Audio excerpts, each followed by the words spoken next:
graduates, who are aspiring to be startups and entrepreneurs. They participated, and we had a very overwhelming response, and really appreciate and thanks. I mean, people who are here and who possibly could not participate, I am sure you will feel the pinch, but today is the day. I think you will really feel it worthwhile to spend time. And without much ado, I would first quickly set the cadence. What we will do is I will just give a quick introduction to the speakers of today, the distinguished speakers for today, and then followed by that we'll have about 30 to 40 minutes of session from the speakers, sharing about the high growth careers in India's startup ecosystem, and giving those meaningful insights into it. Followed by we will have a Q&A session. So without much ado, let me just quickly share the speakers who are stalwarts of the startup world. Would be talking about the high growth careers in startup world. They will discuss what are the big career opportunities in startup world, right? Now, how should one prepare to get a job in a good startup? So our first speaker, I mean, for today is Mr. Srikant Sastry, who is the chairman of I3G Advisory Network and the IIM Calcutta Innovation Park. He's a well-known name among tech startups and an active angel investor. He's also co-founder of Crayon Data in Singapore and the president of TIE Delhi NCR. The next speaker, other speaker is Mr. Prabhakaran Balasubramanian. Prabhakaran comes with over 2 decades of experience in consulting, retail, IT, advertising, digital marketing, and PR. He is a vice president, Avian WE MBA, Berlin School of Creative Leadership, also an adjunct professor, School of Business Studies, Vidyashilpi University. Obviously, I would hand over to both of them and have a wonderful time for the next 30 to 40 minutes or an hour, and feel free to post your questions on the chat sessions. Myself or Prut would take up those questions, or one could really unmute and even ask the question. Thanks. Kindly, Mr. Shrikant and Prabhakaran, kindly please take over. Appreciate it. Prabhakaran, you'll start first as we discuss. Yes, sure. Good evening, everyone. And Uday, thank you for the introductions. You kind of really set the expectations very high. So we'll try and meet everyone's expectation for this call. And Srikant, lovely to have you here, and looking forward to the next 30 minutes of conversations. So I think what I really wanted to start off with, because we're talking about startups and careers, that line of thought, I think let's address the elephant in the room, right? Let's really address the elephant in the room, so as to speak. Given the sudden change of fortunes in the market, we are seeing that, startups being like, what they're calling the winter is being here, right? There is a funding issue, and you're also seeing that already reports of job losses, etc., etc. How do you read this situation? And more importantly, for people who are seeking to build a career in startup, obviously it might be very anxious moments right now. What would you tell them?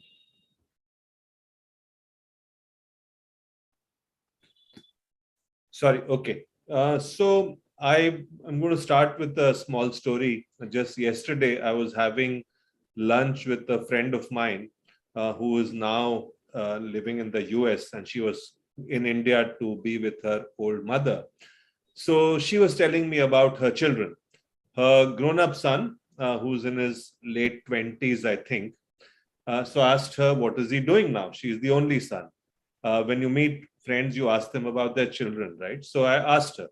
She said he's a professional gambler in Las Vegas. He's a professional poker player. I almost fell out of my seat, because this is the first time I've heard someone, a friend of mine, telling me that the child, son or daughter is a professional gambler.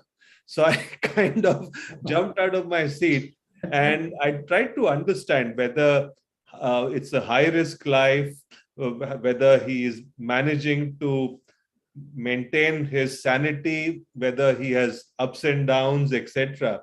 So she explained to me, she said, look, he made a conscious choice. One, he's very good at poker, and therefore he has made a lot of money. In fact, she told me even before he was out of college, when he was 21, he'd already made $1 million. She said after that he's moved to Las Vegas with his wife, and he lives there. So the point I wanted to make is a career like that is a very, very risky career and not for everyone. He has the mental strength to be a professional poker player. The only reason I wanted to make is that there are different kinds of careers in the world. Being a professional gambler is an extremely risky career. At the other extreme is a stable government job where you pass the State Public Service Commission or Union Public Services Commission or one of the competitive exams, you get a government job, you stay there till you retire at 60, you go 9 to 5, you get a regular salary, and you get your pension and provident fund after you retire. But it's a very boring job for most people, particularly among this generation, which is looking for experiences. So on the one hand, you have an extremely predictable but reasonably staid and boring job in a government. At the other hand, you have a professional gambler's job. Now, somewhere in between, there are other jobs which are partly boring, partly exciting. So I would put a corporate job as being boring, but reasonably safe. Even big corporates are today, however, laying off people in hundreds when the going is bad. So I would say that, look, I would not worry too much about the bad news, that so-called bad news that we see in newspaper headlines about so-and-so startup not able to raise funding or so-and-so startup laying off a few hundred people. That is a temporary phase. It's not as risky as being a professional gambler. But the rewards and risks are very, very high. Rewards are very high. There are risks also. And let's take the example. There is a very famous story of Mr. Narayan Murthy, Infosys founder, how even his driver became a millionaire when Infosys was successful. Yeah. We also know that when Flipkart got acquired by Walmart, 100 people suddenly became millionaires. So I would say that for people on this call today and people in their 20s, there's a full life ahead. Therefore, this is not a bad time to take risks. The excitement will be very high. There will be some risk, but the rewards are exceptionally high. So I would, Prabhakaran, not worry about these temporary blips that keep coming, saying funding not available or some companies are laying off. I think the returns are so high for people who stay on and continue, actually. Yeah. Actually, when you mentioned about Mr. Narayan Murthy, I was reminded of this interview by Sudha Murthy. She was talking to a bunch of college students. And of course, the context was slightly different, but I think her answer kind of makes sense even in this context. So when somebody asked, like, how did, you guys got together as a relationship? Because obviously building Infosys was very demanding, etc. So she was like, she was saying, like, for Narayan Murthy, Infosys was like tapas, right? So, that is what it is. Now, I think that's a very interesting and a good point, because, today when people make judgments on startups, I think they tend to take a very short-term view, right? The point about which you mentioned about risk and reward, people, I think, say, okay, agle 3 saal mein kya hoga, but whereas the perspective should really be about, I'm building something and it's going to take me, that much longer time frame, etc. So I should not really be worried about what is happening here and now, as long as you have the end goal very clearly in mind, etc. I think that really changes the game in perspective, right? But I think it's also, do you think that there is a pressure on startups to become these unicorns very quickly, etc.? Is that adding to the entire chaos? Yeah, so I would say that is the artificial pressure built up partly by media headlines. When you say so-and-so became a unicorn, other startups become fidgety and say, when can I become a unicorn? So I think it's an artificial pressure they should not subject themselves to. Yeah. I think startups have to focus on their business, build their product or service, go out and get customers, generate revenues. Becoming unicorn is not an important objective. But I think, Prabhakaran, what we should talk about maybe next, given that the audience may be interested, in terms of why are there high growth career opportunities in the startup economy? And maybe that's something, if you have any thoughts, you can start and I can add on to that. Why is startup economy a place where young people can actually look for good career opportunities? Now, I think the biggest factor fear, trend going in favor of a startup is that you are not really boxed into any particular role, so as to speak, right? If you come to, let's say, a traditional corporate world, you start in a certain function and you kind of more or less remain in the same pattern. Maybe except once in a while you're shifting a department and they give you a perspective on other things, but eventually you come and land into the role or the function which you always wanted to do. And that need not be the case in a startup, right? Especially if you are a early stage startup and very small member team, you're getting your hands dirty in everything. You are in product development, you are in marketing, you are in finance, you're the janitor, name it, right? You're doing really everything. And that is the best way to learn also, right? So the moment you kind of learned in a very non-conventional way, what really happens is that your mindset, your thinking is more problem solving, right? You're not trying to say that, okay, when is the next opportunity going to come? And then I will think, you're not following that linear thing. So, and therefore you tend to have a growth mindset, right? How do I kind of grow into the next role? What are the different things I should be really doing it without anyone actually really telling you in so many ways? I think that kind of really makes a big difference and big impact. I think the growth mindset and the fact that you're constantly thinking out of the box is what kind of really works for a startup. No, you're right. There is the jobs in startups are exciting. I think the other factor is that there are simply more jobs that are being created in startups. I was listening to a podcast 2 days ago about a new PepsiCo factory being set up in Bihar. It's after a long time, a large industry is being set up in Bihar. So it became headlines. And it's a 500 crore investment in that factory. But the same podcast I heard that the factory is so automated because with robots, etc., that there are very few employees. There are only high quality engineers to manage some of the robots or automated processes.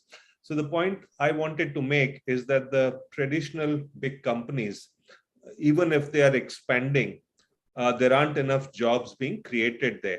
I did an analysis about a few years ago where I looked at big companies and I looked at startups to see where jobs are being created. And I did a simple analysis.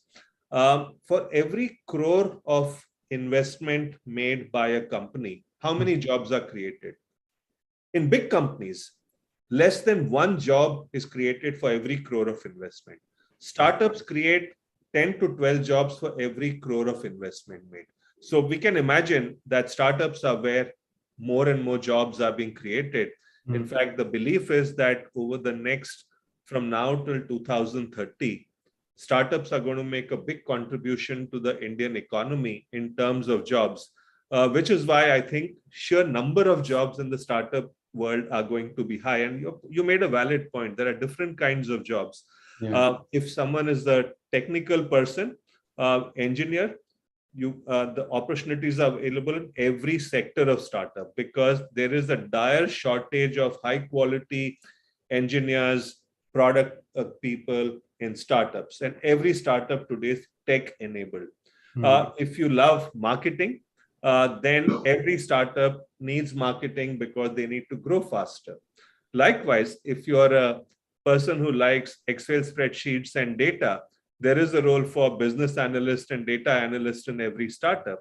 Yeah. On the other hand, if you're the kind of person who enjoys coordination and operations, that's again a role in every kind of startup. So the long and short of it is, startup economy is booming. It is where jobs are created, not in the big companies. And there are a variety of jobs in the startup sector irrespective of the kind of skill set you have, which is why I think that's the exciting place where jobs are being created actually. Yeah. Actually, that's a good point that you make, because it's also like when you're working in startups. So, for example, I've been in marketing now. I've been doing for 22 years, but I can very clearly see that at least in the last 3-4 years, there is a very the way I'm working, my thought process, etc., is like very there is a fixed pattern, so as to speak, right? Like, okay, if this is how to structure my marketing strategy, how to structure my campaign, etc. It kind of tends to kind of becomes very similar. So, which is where I think the startups and the newer workforce, they have the advantage of literally bringing in the fresh thinking, so as to speak, and say that, hey, this is not the way to do it. And I think a classic, very good example recently would be the boat headsets. If you kind of see, the way both headsets were being marketed, from a price point, everything completely changed the game. So it kind of that was really interesting.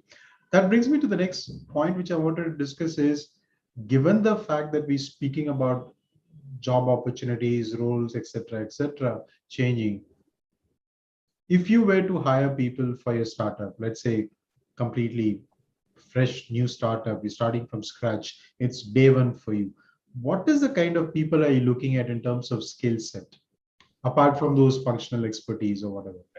So I think broadly two kinds of skill sets, Prabhakaran. If I was doing a startup and I'm the founder and CEO, I would look for two kinds of skill sets. One I call certain hard skills, and then there are the soft skills.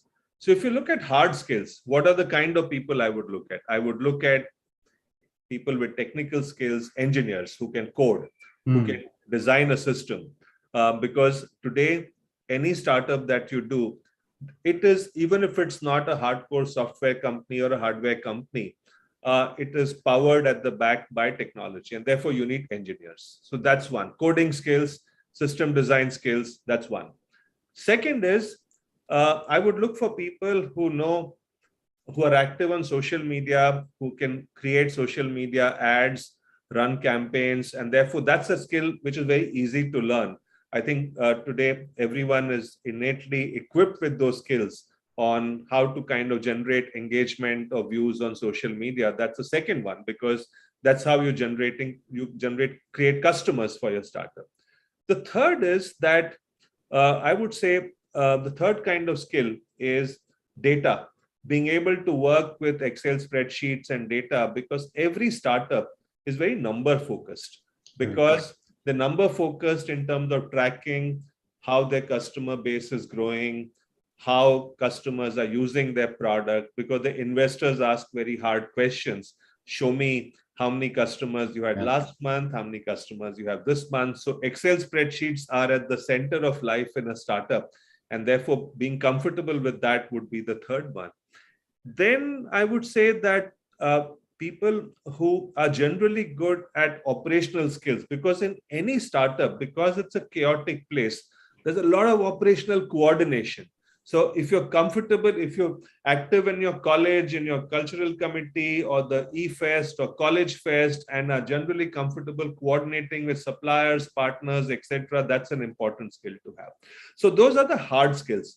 But then there are the soft skills actually. And those are equally important, because some people might get very frustrated working in a startup because startups tend to be very chaotic places. So startups look for people who are comfortable with chaos. They're also looking for people who can cope with ups and downs. And all of us who ever been on a roller coaster in an amusement park, we know it's great when you go up and come down. So there are highs and there are lows. So in a startup, within a day, within a week, within a month, there are highs and lows. So startups look for people who have the emotional capacity to cope with the highs and lows. Sometimes there are very good days, sometimes there are very bad days. So it's not like a stable corporate job or government job where it's uniformly boring or uniformly standard. Startups have these highs and lows, and you need the ability to cope with that. So I think, so I spoke about the hard skills and I spoke about the soft skills. So basically you need the ability to cope with chaos. You need the ability to cope with highs and lows, That's the kind of mental makeup you need if you have to be comfortable working in a startup. And that's the kind of people startups will look for, actually. That's a great point. Yeah, I would just add like a couple of points, if I may. So when you spoke about the hard skills, you spoke about data. I think I would just add a perspective that be comfortable with numbers and data, yes, but to what end is also something is very important, right? I mean, I can churn out multiple spreadsheets, etc., but know what is your end goal is, because it has to kind of lend itself to a decision making point. In that sense, you are enabling a proper decision, which could be either a strategic or whatever in that sense. So that's kind of extremely important. We'll just switch on to, we just got one question from World Micro Stock Exchange, somebody from that team. Very, very long question. I'm finding it a little difficult to make sense of it. But I think the gist of it, he's trying to understand is, he or she, trying to understand is how to get, yeah, Jatin, is that your question?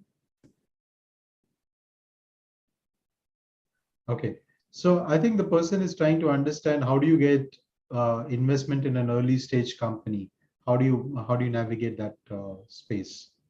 Well, so clearly that's a question not about a career in a startup, but that's a question about if a person wants to do a startup, how do you get money? Yeah. So I'll give you an answer, but you will not like it. But let me still give you that answer. One of I call it a disease in India, is that when someone decides to do a startup, the immediate question they ask is, where can I get funding? Money. It's a wrong thing to do, because it changes your priorities become completely wrong. I would say first start with saying, am I solving an important problem with the product or service that I'm offering? Ask yourself that.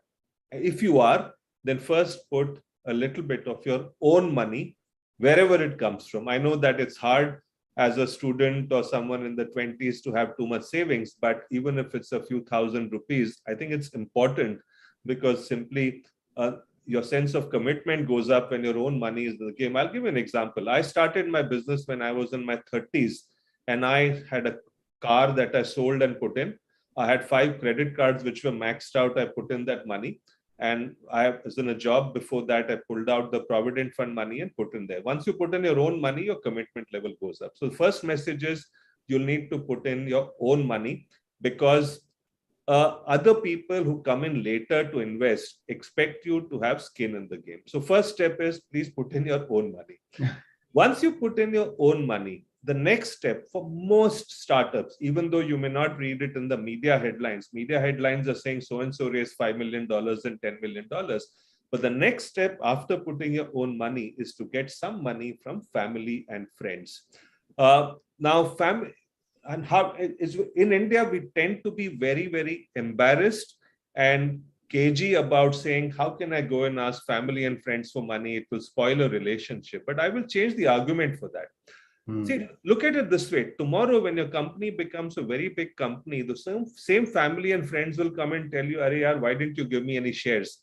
Now, they will, at that point of time, they will point the blame at you. So the way you approach them initially is to say, look, I have this great idea. I have put in some of my own money, and here is where I have achieved so far.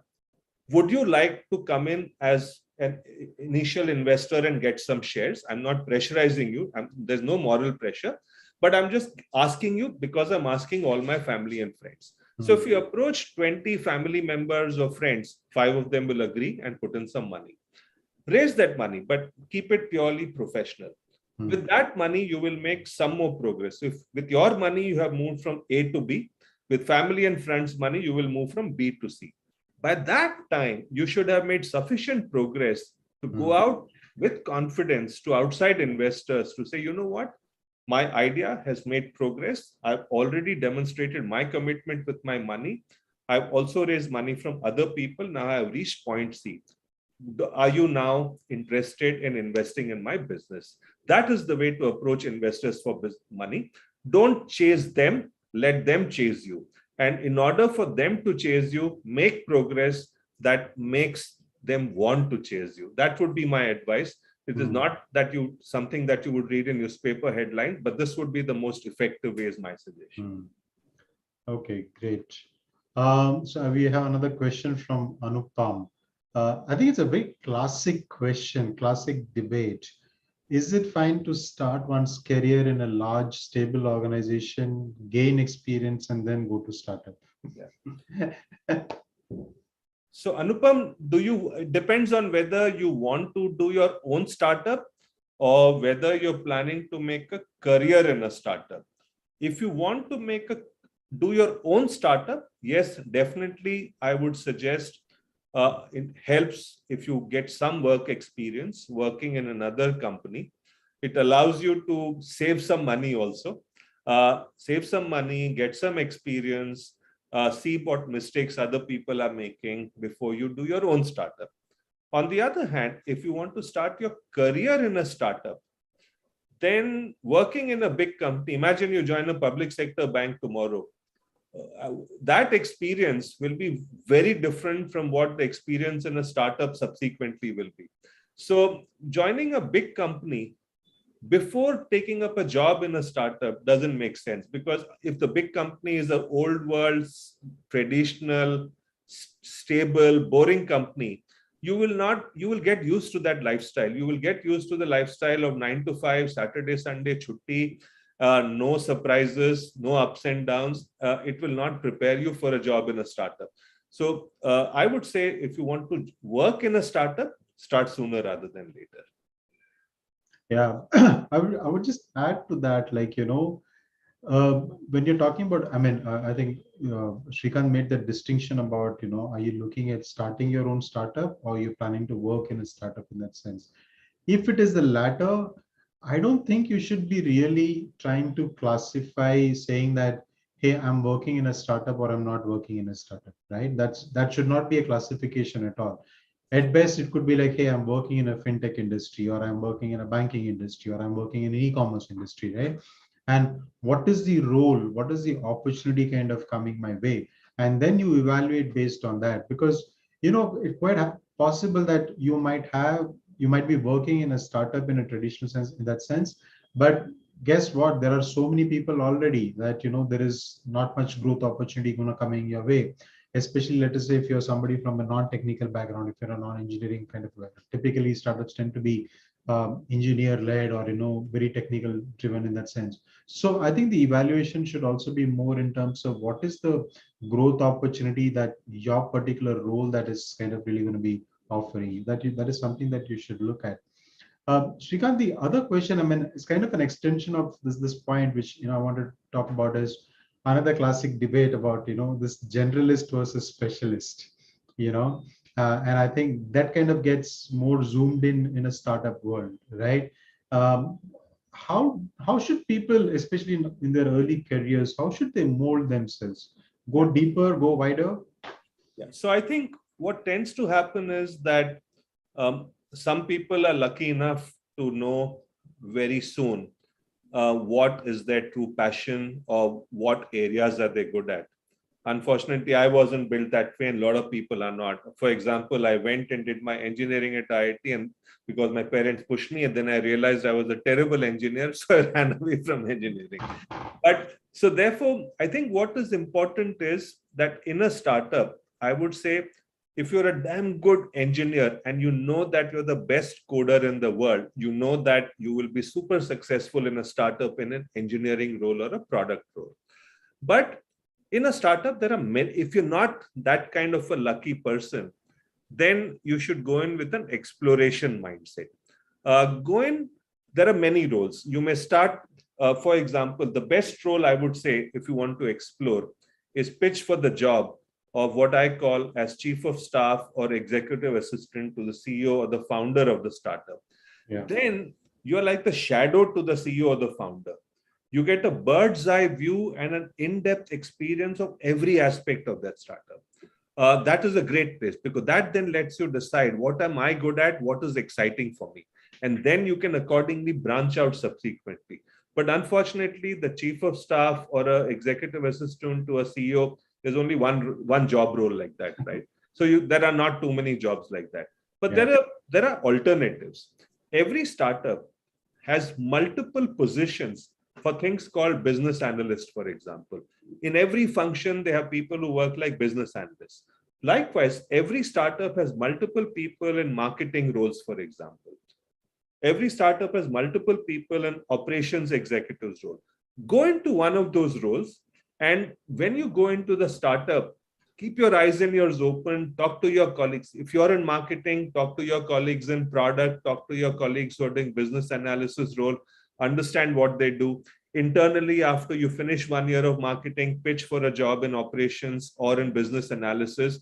So within a startup, you can move from one to the other. And if you're good at your work, senior people will also spot you and pull you to their teams. So I would say go with an open mind, exploratory mind, experience as much as possible. And then suddenly one day you'll wake up and say, Eureka, I have found my calling. This is what I really love to do, actually. So that would be my suggestion. Okay, great. So explore. And if I were to extend the conversation, explore into, that's also we have one of the questions, which is, and of course, what are the opportunities for individuals interested in finance in the world of startup? But I think if I were to just stretch the question a little bit more in terms of, given the fact that now we have more than 100 unicorns and there are from different sectors, etc., where do you see the opportunities, kind of which sectors are hot in that sense from a career point of view? There are some, unfortunately, which sectors are hot, that those waves come and go, right? 2 years ago when COVID was there, the edtech sector was very hot because everyone was studying online. Right now, edtech sectors are struggling a bit.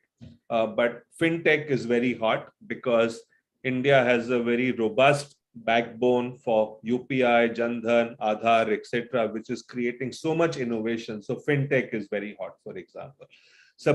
Not surprisingly, importantly, agri-tech is very hot. So for those of you who have an interest or a background and you come from rural sectors, agri-tech is very important and booming, attracting a lot of investment. Why is that happening? Because in India, majority of land holdings are 1 hectare or less, smaller land holding. Productivity of those land holdings is very, very small. Because of that, what's happening is there's a need for innovation to increase productivity. There's also a big need to minimize wastage of crops, fruits, vegetables. By the time they move from the field to the storage go down to the retail shelf, a large amount gets wasted. So in the whole agri-tech space, there's a lot of innovation. Someone mentioned aerospace, absolutely right. Big initiative. The government has realized that India imports 80% of the defense equipment, and it's a whopping import bill every year. Over the last 3 years, what the government has done, they have published on the website of Ministry of Defense Production 38 different problem statements or areas where they've invited startups and innovators to come and say, can you solve this? And the good news is that there's so if you're a startup with the ability to create that invention for defense or aerospace, you get to present to the armed forces themselves. There's a fast track to procurement. If you make something unique, they will not invite competitive quotes. You will be selected as the bidder and you can win a government contract. And so that's a big one. So that's defense and aerospace. The other one is medical technology and devices. And that boom got set off during COVID because India realized we did not have PPE kits, masks, ventilators, nothing actually, because again, 80% of our medical equipment is imported. So that's a big area where the boom going to happen. We know there's a national health mission, just like you have UPI for fintech, there's a health database being set up. So that's an area set to boom. So if you have any interest in biosciences, biology, or if you're a doctor, then medical devices and healthcare is an area to look at a startup. Someone asked AR, VR. I would say things like artificial intelligence, AR, VR, cybersecurity are absolutely hot sectors because that is the future. And then there is, of course, which are currently the craze, crypto, Web 3.0, blockchain, NFT. But on that, while everyone agrees that it is a big future, but there's still a lot of risk because in India, a lot of it is still considered illegal. And therefore there are risks involved with that. But clearly, going forward, that's an area for boom also. But if you personally have a passion or the expertise in any of those areas, by all means, focus on that actually. Yeah, I mean, those are like really a lot of sectors that you spoke about. And I think the point for others, everybody to note here is when we talk about sectors, we tend to get carried away by these media headlines, right? We tend to see tech, fintechs, e-commerce, consumer business, etc. The view is very, very limited. But if you're very serious about building something unique, like Shrikant mentioned in the beginning, that what is the problem that you're trying to solve.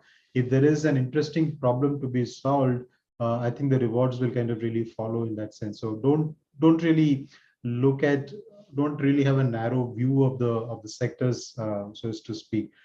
In fact, the other sector, I mean, Shrikant spoke briefly about it. I would just add is, if you look at the enterprise technology as a space, that also extremely interesting, right? And there is a lots that could be really done. I think one example would be like if you take Zenoti. So Zenoti, they basically make it's a SaaS company, and they make software for salons, beauty and wellness industry, and that kind of stuff. And today they are a unicorn. Who would have thought that a company and a hardcore enterprise tech in a space like that? Maybe we would think that okay, beauty and wellness is probably very niche, but that's not really the case. So great opportunities available in multiple sectors. Shrikant, another follow-up questions. I think clearly somebody is very excited about this chief of staff job. So how does one pitch for this job? How do you get that? The best way to pitch for the chief of staff, I'll give an example. Many years ago, when I was running my startup, I did not have a chief of staff because I thought I was a superhuman. I didn't need anyone to manage or coordinate for me. One day, a friend of mine came and told me, "Idiot, you can be a lot more productive if you have someone helping you." So the best way to do is to pitch to the founder or CEO himself or herself, and pitch and say why you're the best person for the job, and do something very impactful. Shoot a video of yourself with your story of saying why you would be the best CEO for that person. And here's an answer. Maybe the bigger companies, which are already unicorns, the CEOs are likely to have a lot of staff around them already. So watch the media headlines. Any startup which has raised Series A funding or Series B funding, watch the media headline. When they've got the money, the CEO is full of energy because he wants to do a lot more. And they have the money also to do it. At that point of time, if your message or video or pitch goes out, it could be a video, it could be an email, but make it super effective. That message goes down and says, look, congratulations, but you're going to have your hands full. I am the right chief of staff for you for reason ABC. This is my accomplishment, and this is why I'd make a great CEO. Give me a chance to meet you. So nothing, you have to hustle, you have to pitch. There is no shortcut. If you send your CV to the HR via their website, you will not get that job unless there is a rare company which has advertised for that position. So this is your test. You have to hustle and pitch for that job, actually. Hustle and pitch. One more question on hustling, maybe, right? The question is, how can I, as a non-engineer MBA, upskill for a growth career in startups? I'll give you a great example of one of the things that happens, and particularly if you're living in Bangalore, and no offense meant, you think that the world begins and ends with tech. Now, the reality is that there are so many startup opportunities outside tech, which means that many opportunities for non-engineers also. I'll give you one story here. There's this friend of mine called Sujit. He grew up in Orissa. Now, like most people in their school and college days, he was more fond of sports than studies. And obviously, his parents beat him up and said, look, if you focus on sports, your career will be zero. Please focus on studies. So he focused on studies, became an engineer in his case. He became a software engineer, took up a software job. One day he said, enough is enough. I want to relive my passion for sports. And he went and created a startup focused on sports. What has he done? He has gone to hundreds of schools and told them, look, your physical education curriculum at school is all shit. You don't have the infrastructure, you don't have the coaches, you don't have the equipment. I will organize all that, just outsource it to me. So just like schools have a report card for maths, physics, chemistry, which are very well tracked, people write report cards, a few lines of sports also, but they're usually meaningless. In his case, from KG to class 10, he's providing a track of how various motor skills, physical skills are improving, which sports are interesting to a child, which ones are not. So look at this. This is not a tech startup. Now, all I'm saying is each one of us has grown up with certain passions. Some of us are fond of sports. Someone may be fond of adventure sports. Someone may be fond of outdoors. Someone may be fond of cooking. Someone may be fond of gardening. We can build a startup around our own passions. Or you can go and work for a startup which is reflective of your passion. I mean, imagine. So therefore, I can guarantee you, if you list down your top 3 passions and then say which startup today is focused on that area, go and pitch for that. You can combine your passion and profession as one, and very few people are lucky to do so. You could be one of the lucky people. Yeah, that's a great point. I mean, I would just add to that is like, I think the point about being a great startup, etc., I think it's kind of little overrated. And the reason I say is even if I take Amazon as an example, right? The purpose, the vision of Amazon is all about around retail, right? I mean, if you see the vision statement and the Jeff Bezos legendary letters, which every year, right, he only talks about that we are a customer obsessed company, and right, we want to be the largest store where people can do whatever they want to do, etc. Though that's the vision and the goal behind these ideas. Technology is an enabler, right? So I think it's very important not to mix up your idea and the problem that you're solving with technology. Sometimes technology is very, very integrated, sometimes loosely integrated, but don't lose sight of the idea. I think that's going to be that's going to make a huge difference. Srikanth, we're going to be wrapping up. I don't really see any more questions. Sorry, one question that which we have is from Ambuj. We were talking about different sectors. What about 3D printing technology? Any views on that? I think 3D printing is very, very important. I don't know if everyone must have heard of this whole industry 4.0 kind of thing. What is happening is many years ago, industrial revolution happened when assembly line and factory operations got created. Now, a lot of manufacturing is getting automated. And 3D printing is part of that, in the sense that 3D printing is important because in the past, what would happen is, imagine you're designing a particular product. It could be any equipment, it could even be a car, it could be a vehicle. You had to set up a whole factory to produce it in large numbers. Right now, 3D printing allows you to print smaller quantities before you set up a full factory. And therefore, 3D printing is very, very important. Now, I don't know enough about it to give you more insightful ideas. All that I know is that anyone who is deeply into manufacturing knows, is of the view that 3D printing is an important part of the future. Okay, great, Srikanth.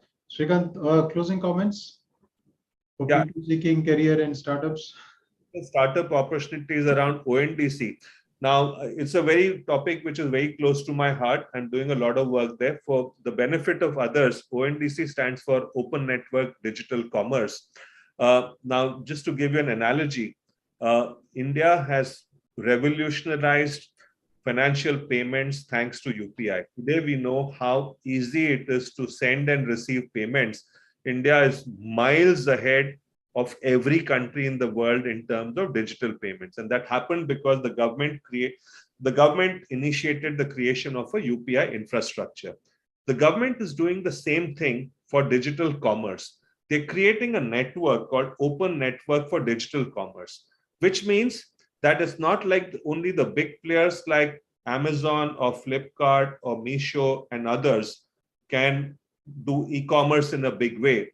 It means anyone can buy, anyone can sell on the network.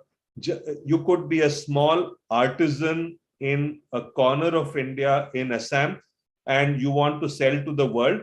You don't have to go and list yourself separately on Amazon, separately on Flipkart. You could just sign on to Open Network Digital Commerce, and you will be visible to every consumer in the world. Likewise, you and I as a consumer, today we have to separately sign on to Amazon, Flipkart, etc. With ONDC, we don't need to do that. We need a single sign-on, and we can access any seller who's listed on ONDC. So, Anupam, I'm very, very optimistic and buoyant about ONDC. I think 3 years from now, the e-commerce landscape in India will be very, very different. And if you want to set up a startup to build applications on ONDC, perfect opportunity. This is the year where ONDC is going to take off. But I think we need to watch the space to see how it evolves. But this is again going to be India showing a path to the world, actually. Okay, so year of the ONDC. I mean, yes, I did read a lot about that, and I also happened to read Nandan Nilekani's a detailed interview on Mint and a couple of other things. Very, very exciting space, not just for ONDC, and of course, overall the startup situation in India is also kind of looking very promising. Like we spoke in the beginning, yes, there are challenges. We kind of looking at don't get carried away by the negative news, etc. If have faith, and if you really have a great idea, if you really believe in the startup story, and there is lots to be done, great career opportunities available for everybody. So thank you, Shrikant. Thank you for your time. Lovely insights. Great talking to you as always. That's a wrap from us. Uday, back to you. Thank you, Uday. Thank you. Thank you. Thank you so much. I mean, this was really very insightful. I'm sure the participants would have really had a great time, I mean, such a wealth of knowledge which got shared today, really. I mean, thanks a lot, Mr. Prabhakaran, and especially Shrikant.